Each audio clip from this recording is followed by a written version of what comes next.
Hello, assalamu alaikum everyone. Welcome. I'm going to get Shahnila in the moment I see her. Shahnila, can you send me a request to join? Yep, just did. Awesome. Let me pin this. Okay. All right. Yes. Send request. Shahnila joins us. Assalamu alaikum everyone. This is Noor from and I am the founder of Leaders Amongst Mothers. I am getting an echo. Just give me a second. Yeah. Okay.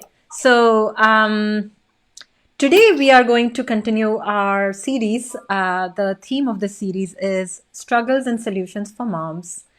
And today I have with me here Shahnila from Brave Muslim Parents. Brave Muslim Parents, right, Shahnila? Yes. Yes. Shahnila, can you center yourself on Instagram? Yeah, it's perfect.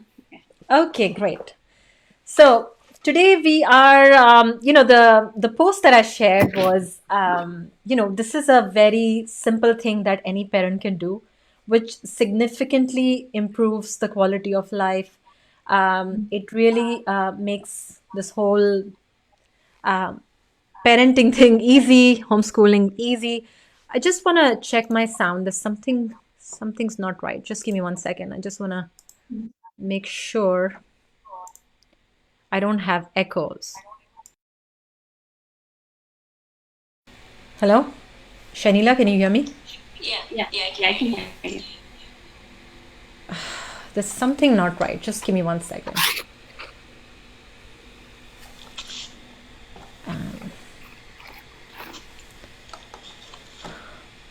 Okay. My earpods are connected here, but somehow I'm not getting any output on that. Just give me 1 second, guys. I'm so sorry. I'm just going to try one last thing. Yeah. Shahnila? Yeah, can you hear me? Yes, now I can hear you fine. Great. Okay. So yeah. So we are streaming on Facebook as well as Instagram. So there's a little bit of a technical, thing that we have to take care of, like so that there's no echo and it doesn't turn people off and they're trying to listen, because the audio is everything when you're listening to something like this. Okay, let's get back to the topic. Too many tangents. Okay, so Shahnila is here, and Shahnila is a parent coach. She works with moms, and she's been working in some capacity or the other with moms. And I was interested in taking this conversation further with her. We spoke last week on the phone, and our ideas resonate.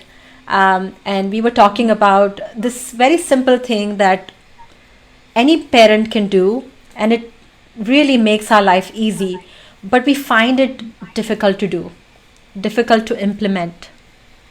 And I was wondering, why is it so difficult for us, and why is it that before we go to the why, I think first we'll begin with what is it? What is this one thing that we all can do, which will make things easy for us? And I'll let Shahnila share this. Yeah. Go ahead, Shahnila. So basically, one thing that we can all do is slowing down. It's a very small thing, but it makes a huge difference. Right.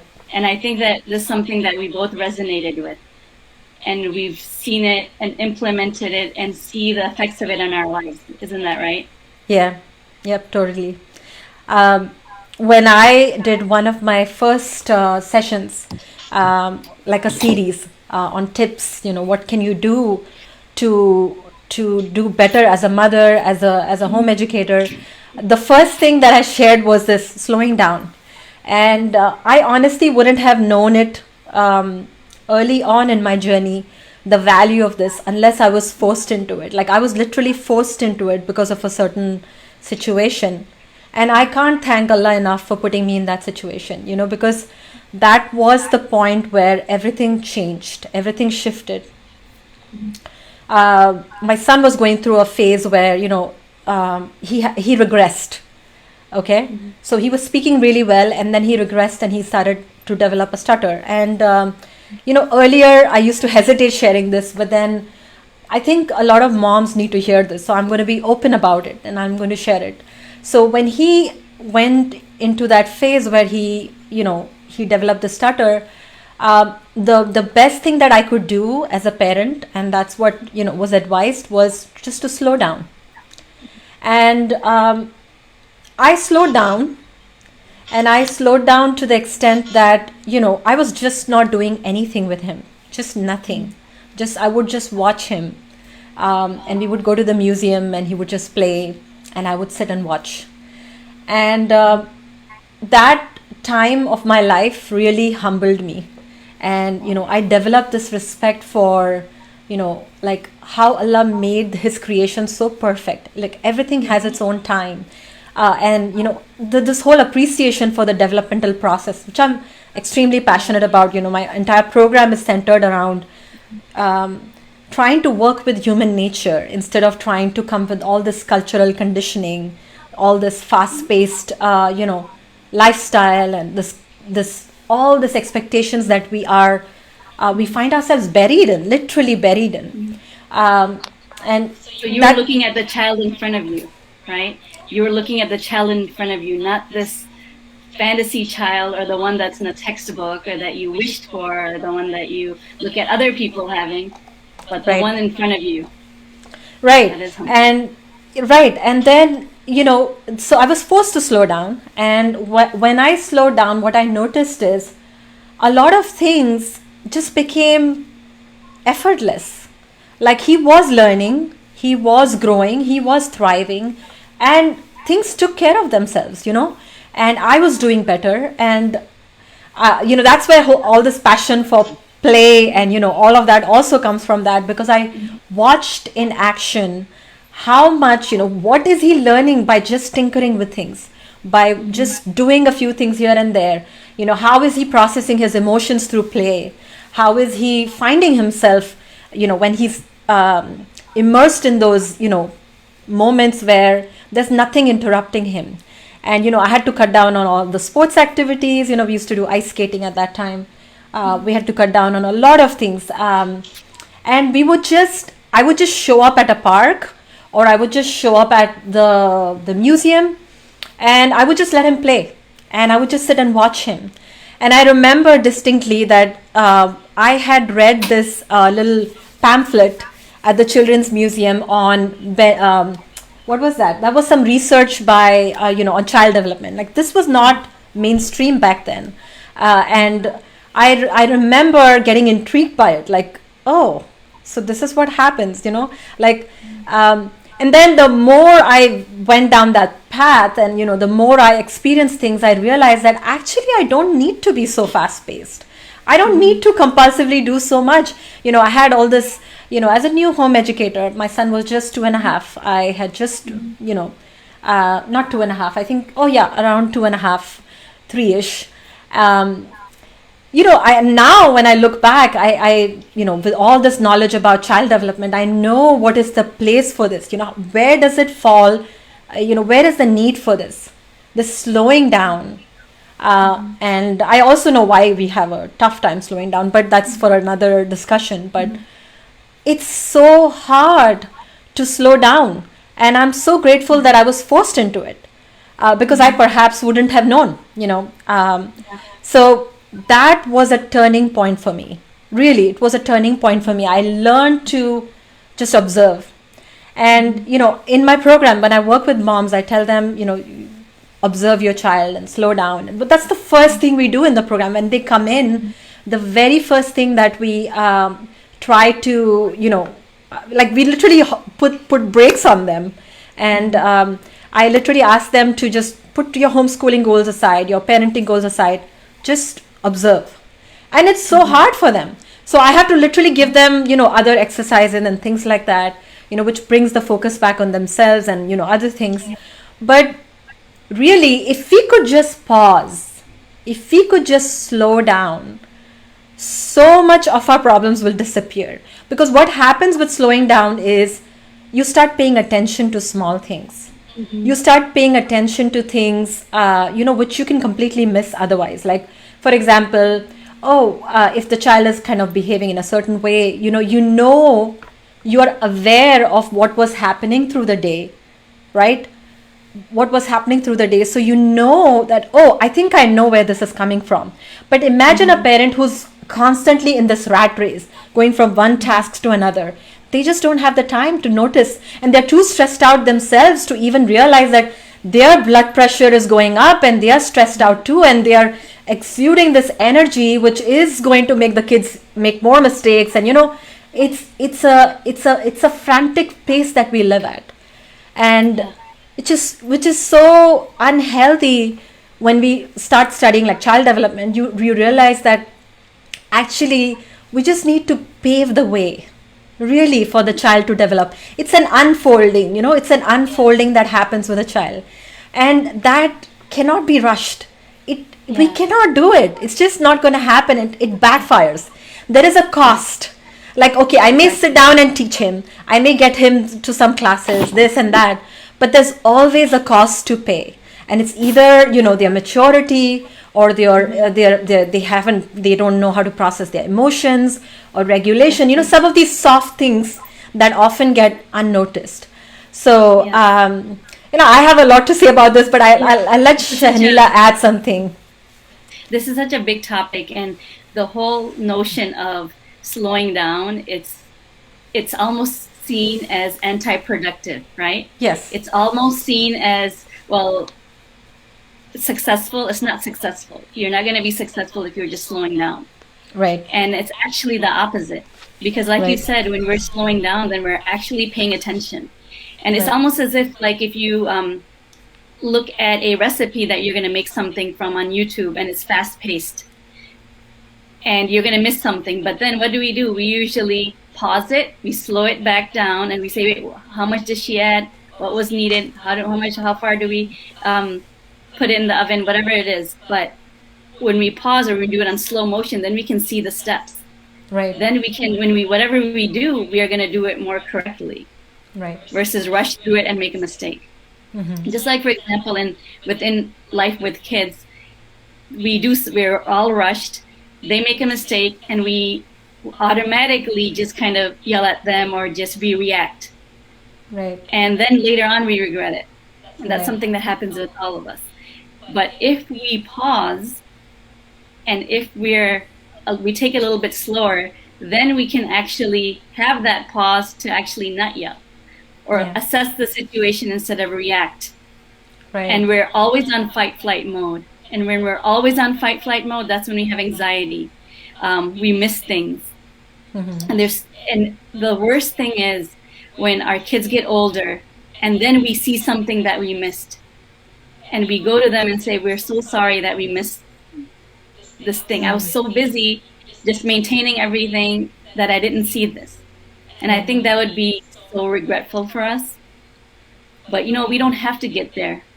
Mm-hmm. We can actually do that now. And there's things that we can do that isn't hard. It's very simple.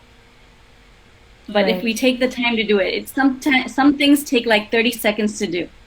I think everybody has 30 seconds. Right. And just the other day, I was thinking about something that when I started slowing down a couple years ago, I remember just watching my kids playing outside while I'm finishing my breakfast and reading. And then my son comes to me, and I looked at him. I looked into his eyes. And you know what? I got teary-eyed, because it felt like, he's 6. At that time, he was 6. And I was like, wow. It's as if I was looking at his eyes and how beautiful they are for the first time. Mm-hmm. And I just started crying, and I didn't know what he said to me, because I was just looking at his beautiful eyes, mashallah, and I told him that, and I just was fathomed, because I said, how come I didn't notice this before? Mm-hmm. I gave birth to him. I knew him since birth. Mm-hmm. How am I just looking at the beauty of his eyes in 6 years? Right. And so just doing that, it just makes you pause. So every time when we pay attention, and we're just there, we're in the moment. Mm-hmm. We're not worried about the past, or we're not worried about the future and have fears of it. We're just there with them. Right. And then you just have automatically have a better communication, because all kids, all people, we want to be heard and seen. So when we're looking, we're making eye contact, we're looking, we're there. Right. And then we can really, really have that empathy and see the broader picture. Right. SubhanAllah. It's fascinating to me that, like any parent, you meet any parent who has been through this journey and, the children are grown up. Almost all of them will say this, that, you just need to slow down, take it easy. I think I said this even in the last session, because it's such a common thing that you hear, but we have a hard time slowing down. We genuinely have a hard time slowing down. And I have actually pondered over that too. But before I go there, I was wondering, if you have any tips, any practical tips for slowing down for moms.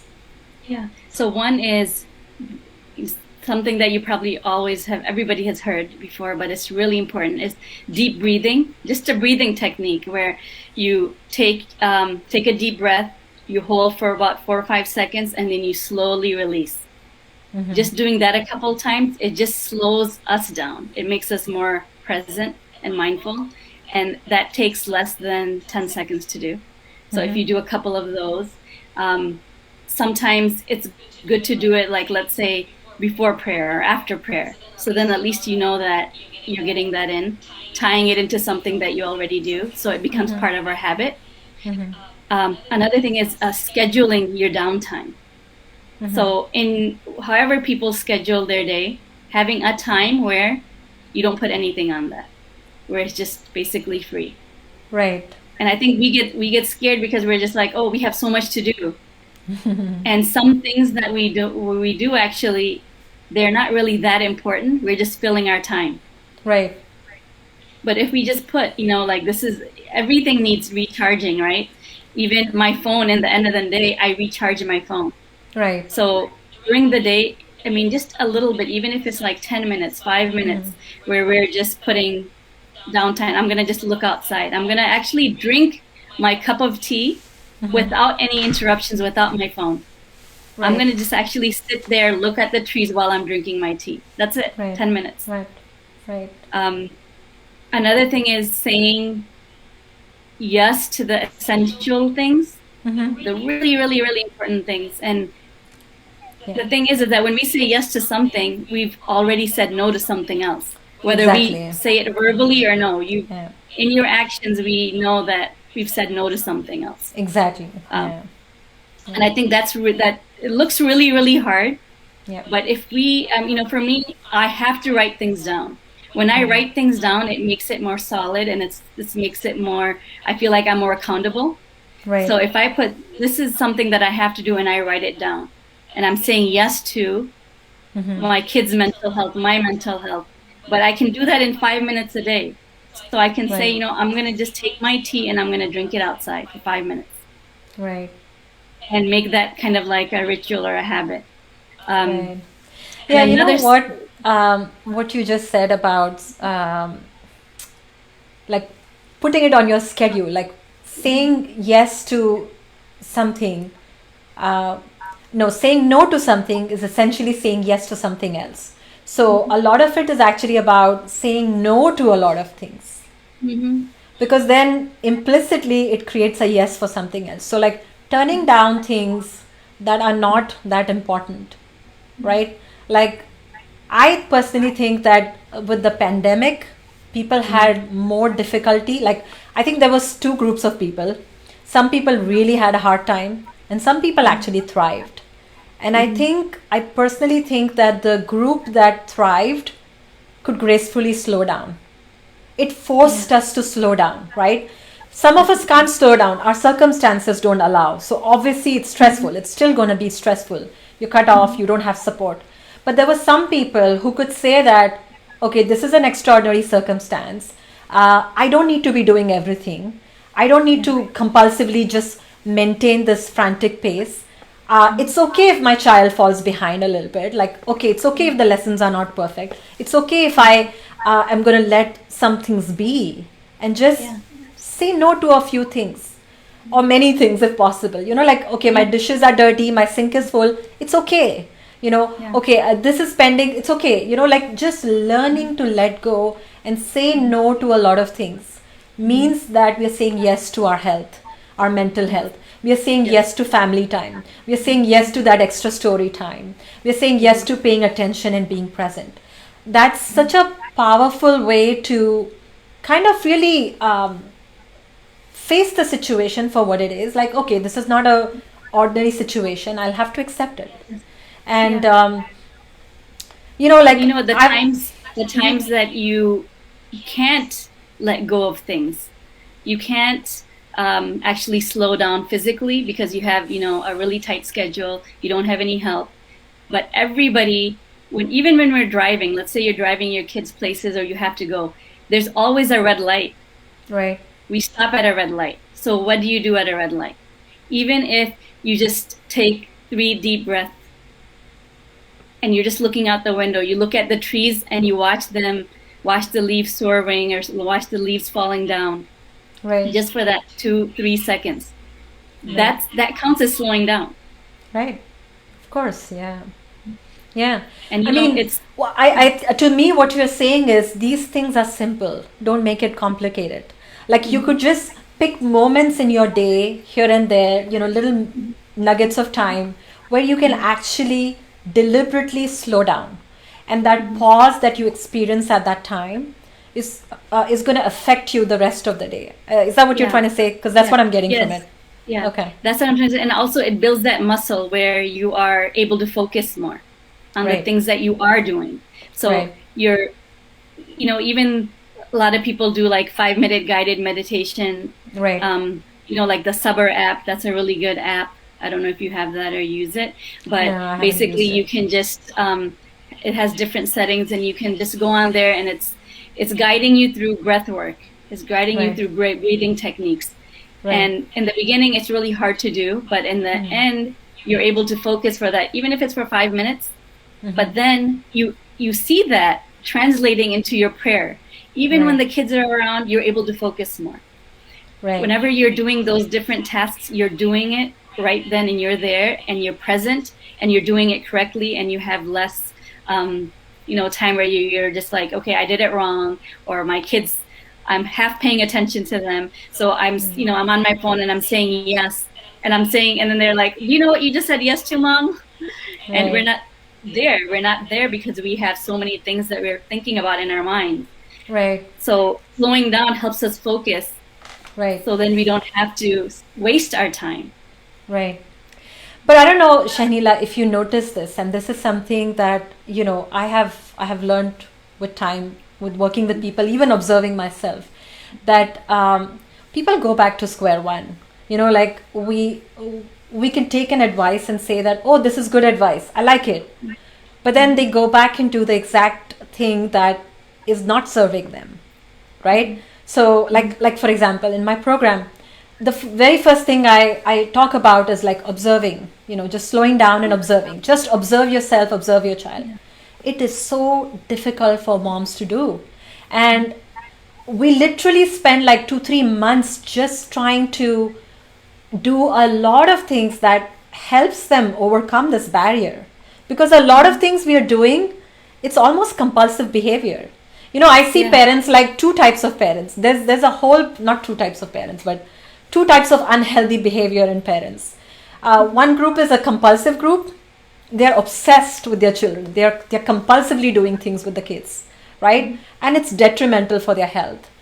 And then there's an avoidant group.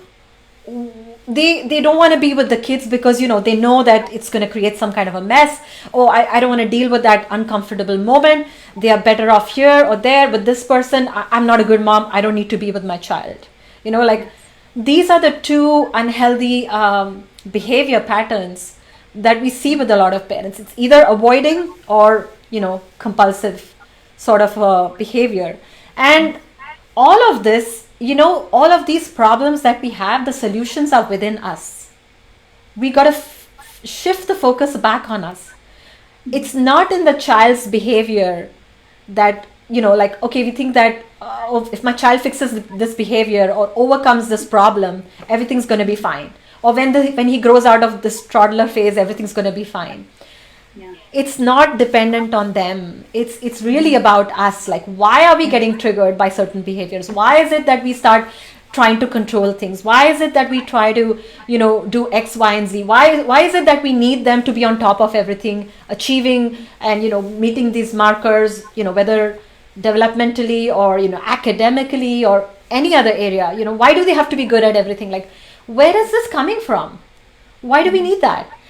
So that's why, like, we really focus on getting under under the surface with a lot of these things, because all of this actually comes back to us. And slowing down, the real benefit of slowing down is not just in the moment you'll be able to solve problems or not react or something like that. It's actually long-term benefits. We have so many benefits that we can have if we can slow down, because we actually get to see where is it coming from. Where is the real challenge? Where is the problem? And it's really not in the child's moment by moment behavior. It is really not about the phase they are going through, or it's really not about you being so burdened by work. You can say no to things, but we don't say no to things. We don't do it. That's the problem. And I see it coming from two places. The source. One is that, growing up, like, I think a lot of us, we say to our kids, hurry up, hurry up.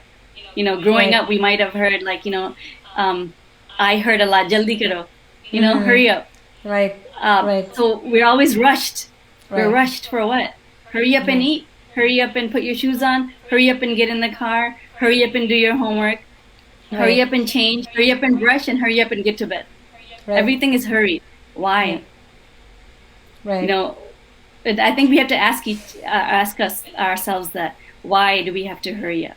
And the other thing, there's this. Can I add something? It comes from a place of, this is actually probably a very deep concept, but I'll just mention it. So we all behave in a manner based on our preconditioning, our cultural conditioning, whatever we went through, or what society around us, whatever signals we got. It's not just about our parents, they didn't get it right. I think it was larger than that. It was society in general. And even now we are constantly, we build these beliefs, and, we have certain ideas about how the world works. Like when I went to work, I have a certain notion about what is required at workplace, let's say, or this is how it's done, or that is how it's done, and that's how it's done. And, when we are deducing these things from our environment, not everything is 100% accurate or relevant to the future we are heading into, right? But then we kind of build patterns in our, patterns of behavior. Like you said, you heard jaldi karo, so, hurry up. So you're likely to repeat that pattern, right? But the thing that truly empowers a parent, and I really, I don't know how I can say this, but I think all the solutions lie in this one thing. If we can just stop operating from that mold, from that conditioning, from a place of culture, even our reason is affected. Even our reasoning is affected based on our experience. We can twist and turn. We cannot, even our perception, like what input my fingers give to my brain depends on my perception of myself. So perception it plays a huge role, and all of our ideas will actually push back on a lot of things. Even if it's in our environment, we don't absorb it, we don't learn from it because of all this. And the thing that can truly empower a person, and I'm not just talking about parents, any person, it goes beyond homeschooling and parenting and everything. Any person who's able to break free from that and really use reason in alignment with the true human nature, what we call as fitra. If they can really use their reason, which is in alignment with the true fitra, they will be able to see things. It's that the problem is we are attached, and this unhealthy attachment kind of skews our understanding. It just makes it very hard for us to see things for what they are, and we compulsively keep behaving and repeating the same patterns over and over again because it's familiar. We know, even if it's not serving us, which is just our default. We are on autopilot. That's so true. But That is so true. so And I think, yeah, it's fascinating, how difficult it is, especially as moms, because yes, that's where the autopilot is most, I mean, exactly.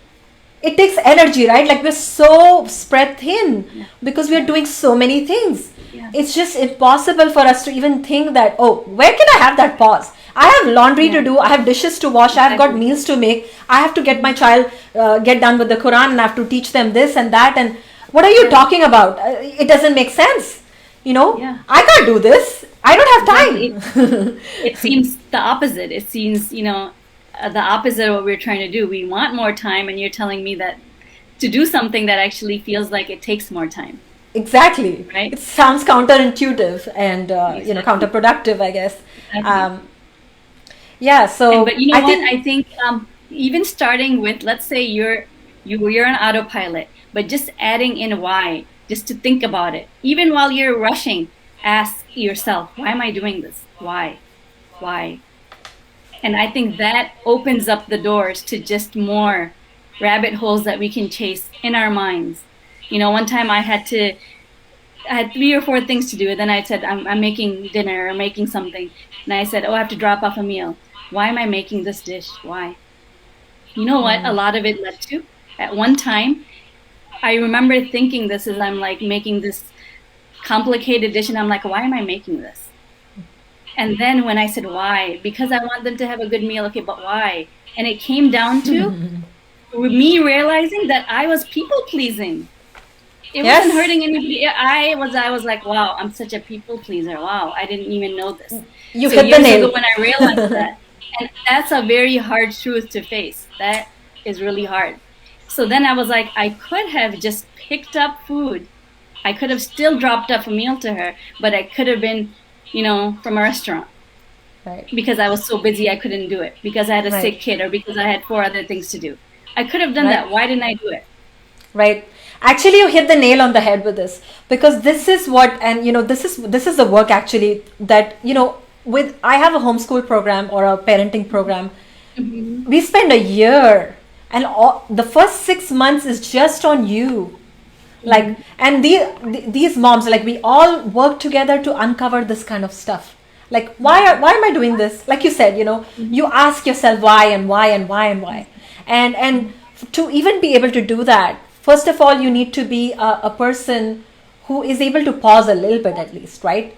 Who has created this space between the number of things they do, to actually sit and even ask themselves this question, and then to have the courage to face the truth.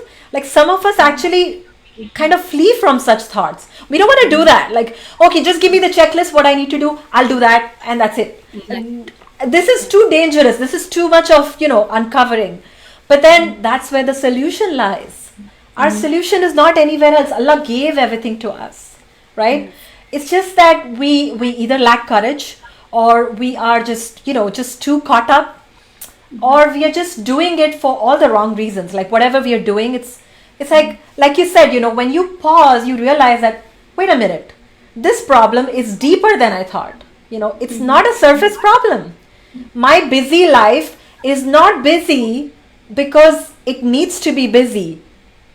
It's because I have made it busy. I have made a choice, maybe subconsciously, but I am still choosing. And I can choose something else. I can give that power back to myself and choose something else. And this idea of working on autopilot. Like, Yes. if we really understand the meaning of taqwa, right? It's actually like, I just had my Siri say, one sec, I think here's what I found. Siri knows. Because I This. said, Yeah. oh my And God. I like was you like, just said that we're on autopilot, what you were saying. And the right, thing is that is the thing that we don't have to. We get to choose, right? Even Allah says there's no compulsion on religion. This is not a compulsion. It's a choice. So we make choices. Oh, yes. In fact, what separates ada from ibadah, that's habit, from worship, is niyyah. That's intention. So we do everything with intention, and when we do everything from intention, everything becomes ibadah. Look, if I'm cooking, it becomes ibadah. If I'm being patient, it becomes ibadah. So moment by moment, we can choose our action. Actually, that's the modus operandi for a Muslim. We don't live that. That's a different case, And I think everybody knows, why we do that, why we work on autopilot. It's just energy efficient. Like something has been burnt down in our brain circuitry, because it makes the process faster. Just like, driving. You drive a number of years and then you can do it now without consciously thinking about it. Exactly. Same thing with our autopilot. It just makes the process effortless. To choose and act moment by moment takes a lot of mental energy, actually. But we find that tiring. But then again, that's telling what we are prioritizing, right? We are prioritizing all these things. We are filling up our lives with all these things, all these distractions. And no wonder we have no time to choose our actions when it comes to, how we operate in our everyday. We're all using our energy. Every day we use energy. Yes. So it's about being intentional and knowing what we're using our energy doing. What are we saving our energy for? Exactly. Are we saving energy? What are we using it on? Yeah. Those are things that we have to ask ourselves. Exactly. And I personally think that we spend way too much time acquiring information. Way too much time. It's not required. And that is the challenge of our time, actually. There's too much information available. But it leaves us little time to implement. Yeah, we can just learn and learn and learn, and we're never going to know everything, Exactly. But just taking that time and switching it. For example, instead of just acquiring information, how can we implement it? How can we actually make it beneficial to our life? And if we don't slow down, then it actually backfires and then we burn out. Exactly. That's what everybody says, I'm so burned out. Right. I don't have patience. I don't have time. And that's something that used to go through my mind every time. I don't have time. I don't have time. Because that's what I told myself. So that's what became the reality, is that I didn't have time. Right. But it's really, everybody has the same time. You have the same amount hours in the day as a CEO of a company. Right. I have the same hours in the day as the president and as Bill Gates and whoever it is. Right. You have the same hour. Right. But it's just do with our time. And another thing is, I think that's really important, is that if we slow down, we think that we're being lazy. Right. Or we think that we're not reaching our maximum potential. Right. We are leaving things on the table. Right. And I think that is a limiting belief that really has to change. Right. And we think that but it's really what we're doing is we're doing slowing down to speed up. Just like when we plant a seed, we don't just water it and here's the light. How come it's not growing? You had 3 weeks to grow. Well, the roots are being formed at that time, right? So there's two plants. One just grows and the other one you don't see. Like an oak tree, you won't see anything sprouting for a long time because the roots are becoming deep and they're becoming very, very, very strong. And that's what we want. Deeper roots. Right. It's beautiful, mashallah. I think it's actually been 45 minutes almost. So I think we'll wrap this up for now. But I think slowing down, just to summarize, slowing down is actually it's kind of like a preventative measure, you can say. Mm-hmm. Like prevention is better than cure. Like as a mom, you're preventing a lot of problems from surfacing and a lot of things from happening if you slow down. So you may feel, like Shahnila said, you may feel that you're being lazy or something. And honestly, that's just a illusion that it can create. Exactly. It's not the real thing. You can't be lazy. Like as a mom, your life is too busy anyways. And but just choose it. Like choosing, like you can observe, and that's why observation kind of goes with slowing down. Like observe yourself. What in your schedule is kind of making you work at a too fast a pace? What can you take out? And if you feel you have time, open slots, once you slow down, you feel that you observe that, oh, I think I can get this back on my schedule, something that you intended to do but you were not doing, maybe you can slowly add it back until you reach that point where it's like, okay, this is good, right? Yeah. So you can, it's not like a final thing, it's a process, it's an ongoing process where you get intentional about things by slowing down. It just gives you that space so that you're not like reacting and you're responding to life. Yeah. And then you're seeing that you always find something, a magical moment, a joy in that little thing that you're doing. And it makes the whole day go by, just a little bit more intentionally, but it's rewarding. And you see the good that we see the good that we're doing. We get to know ourselves and we're building up this resilience. And I think that's really important as busy mothers and in homeschooling or educating our kids. And it's something that's lost that each of us can bring back to our lives, even starting now. Yeah, that's really well put, because I think what's the point of all this if you're just gonna, just pass this phase and look back, how so many people say this. And even when I look at my son's pictures when he was young, I was like, why did I waste so much time doing things that have little to no benefit to us now, in retrospect? And that time could have been spent in so many other ways. And it's a learning experience. And some of us come to terms with such things. Fortunately for me, like early on, I went through that experience, and it really put the brakes on the pace of life I was living. But there are so many parents who will not know this unless they make a conscious choice right now. If anybody's listening to this, really, there's no benefit in racing ahead. It's not going to make any difference a few years in the future whether or not your child learned something at a certain age. These things they'll take care of themselves, even if there's a little bit of a lag here and there. What you'll miss probably is something far more precious, far more valuable, and it's not worth it. So I guess I think that's a good point to end on. And this is such an important topic. I just love this topic, and just the times that when I started slowing down, I feel like my life, even the mundane things, have become so enriched, and I'm just so grateful, alhamdulillah, for this gift. Alhamdulillah. Yeah, I cannot agree more. It's something that we have to intentionally protect in our lives. So may Allah give us the tawfiq to follow these things in our lives, and encourage each other to and be the people who remind each other about these things, because they really matter. And not just in our parenting, it's beyond that. Just our lives as Muslims, that's how we operate actually. That's what gives us a chance to make everything an act of worship, make everything meaningful, make everything in connection with our deen. Like we are, that's why we have, like, if you think about it, like there's du'as for everything, right?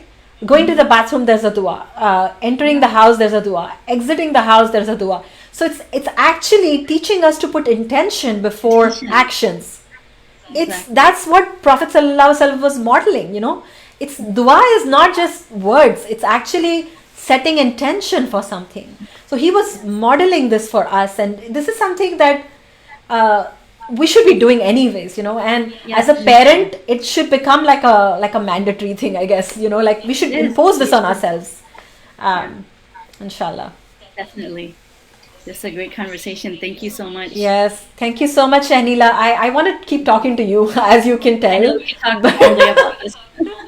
Yes, we could talk about it more and more, but I guess we'll wrap up the live session for now. If anybody has any questions, you can let us know. You can DM us. I see a few things here, but I unfortunately we are totally out of time. So inshallah, maybe next time. I don't know how to save these things so that we can answer these questions later, hopefully. Shahnila, can you see some of these questions? Yeah. You want to answer anything? Maybe we can answer them in our stories. Yeah. So I don't know how to save the chat though. Do you know how we can save it? No. No. Ah, so I guess we lose them. But there's one question on time management. Yes, time management is important for homeschool moms in general, I guess. But time management again, there's a lot of Yeah, things that's a whole that different are, topic. yeah, there's a lot of things about, hold on, let me just get Shahnila back on this. Um, just give me 1 second, guys. Yeah, yeah. The So one thing I would sorry, go ahead. I said the one thing I would say when people say time management, think of it as really as self-management. That's what it is. Right, right. And time management, you have to understand that a lot of the tips, productivity and all of that, some of it actually doesn't apply very well to moms. Like it doesn't, you have to know how to place it in your life. That's Yes. something you have to learn. It's a skill, because you may be having this agenda, a plan, and this idea of like, this has to happen at this time, this has to happen at Yes. this time, Yes. this, it doesn't work very well when you have kids in your care. Yeah. And especially I would say, as a home educator, don't get too rigid with your timetables with little children around. Definitely. It's going to stress you Yeah. out, it's going to stress them out. And your home is not just the place where they do school, but it's their home too. So you never want to lose the home environment while trying to Yes. fit in your schedules and your agenda and stuff. It doesn't mean that you don't become mindful and you don't work on habits and things like that, but there's a way to do it. It's a process. Again, it's something I don't think I can cover here, but inshallah maybe sometime we'll talk about this. um, yeah. So, and yes, you can though, what you could do is, the things that are very simple and mundane that you can systematize those things, and those things you can add efficiency, like, your meal planning, for example, or your chores, some of the things that you do, but Yes. don't impose that with the time that is overlapped with kids. At least don't Yes. let Yes. them feel it. Like, if you, like, I personally do like time blocks, and this is the time where we study or we learn, we read books, but then I'm not individually trying to impose that too much. Now I can though, because they are much older, but for Yeah. young I was kids gonna I say would that. not recommend that. Yeah. And sometimes you have to let them lead. When you have a baby or a toddler, I would go around their schedule. It's just easier. Yeah, I that's don't want true. to stress out. I don't want to be overwhelmed all day, every day. Right, right. Yeah, it's something that, you know these type of things, you have to know who you're working with. Like, you have to know your children, like, you have to understand Hmm. development, and know that they are under construction, basically. They are Hmm. developing, they're not there yet. Hmm. And even if you can, raise your voice, or you can add some firmness and get them to do something, but if it's happening on a daily basis, it gets toxic Yes. for them, and it Yeah. can it can affect other areas of development. It's not just, Mhm. we tend to focus only on physical development and maybe somewhat intellectual development, but there's Mhm. development happening in terms of their emotions, their regulation, and their overall maturity, and you'll see it in that if you keep rushing. So yeah, there's always a Mhm. cost to pay, this whole rushing business. um, Yeah. Yes. Yep. I think And we'll wrap someone's up. gonna pay the price. Exactly. Exactly. And you don't want to affect those things, because some of these other things can be caught up, but Mhm. that stuff has life implications, and it's invisible. That's the worst part. Yes. Um, Yes. I don't see any other questions, Shanila. I think we'll I wrap think up. when you save it, then it will work. Yes. Inshallah. I'll save this, and I will see you guys next Thursday. The topic for next Thursday is control. And I'm actually going to have Myra Kaiser join me. She's also a contributor to our program. And she has a background in therapy and psychology. So it's going to be another interesting conversation, inshallah. Thank you so much, Shahnila, for joining us. Well, It was a you're real welcome. pleasure talking to you. You are so wise, mashallah. It's really nice to have you here. And may Allah bless your work and bless your efforts and bless your family. Thank you so much, dear. Thank you. You're welcome. Take care. Bye. Assalamu alaikum. Assalamu alaikum, everyone. Assalamu alaikum.